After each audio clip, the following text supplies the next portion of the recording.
He's very brutally honest. And he's like, you guys are getting killed with the young people here. And so anyway, that's just the point, is that all of this, that's why you're talking about limiting the First Amendment, because everyone's talking about how evil the Israeli regime is. Everyone's talking about how much undue influence they have over our government. So why not just be, be honest about that. This is what, like, I wish they would just tell us why we pay Israel every year.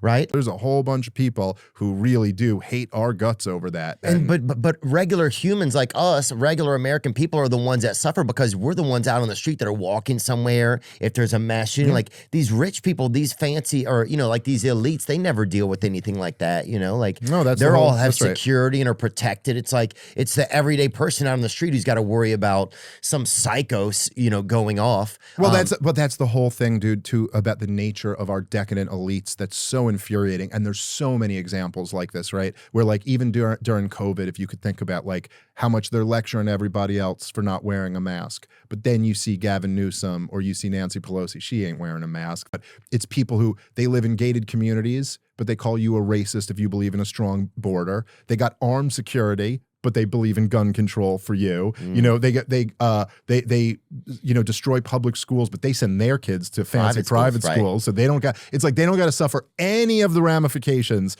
of the hell on earth that they bring for all these other people. And so Trump could sit here and brag that he degraded Iran's non-existent nuclear weapons program. No one cares. And so they thought the way to attack Mamdani was to go like, he won't even commit to visiting Israel. And you were like, dude, everyone hates Israel right now. Like what? But he said, we're going to shake off rugged individualism in favor of collectivism. And I just find it so interesting that the one guy who's running for mayor, it's not a position that matters for foreign policy, but he would at least, I don't like socialism and I don't like wokeism, and he was one of each, but he at least stuck up for the poor Palestinians a little bit, and I kind of liked that. But it's so funny to hear that guy embrace collectivism. We're like, hey, you want to see collectivism? Look at Gaza. That's collectivism. That's collective punishment. That, in fact, what is the defense? Oh, here, you want to play the clip? Yeah, play the clip. We will draw this city closer together. We will replace the frigidity of rugged individualism with the warmth of collectivism.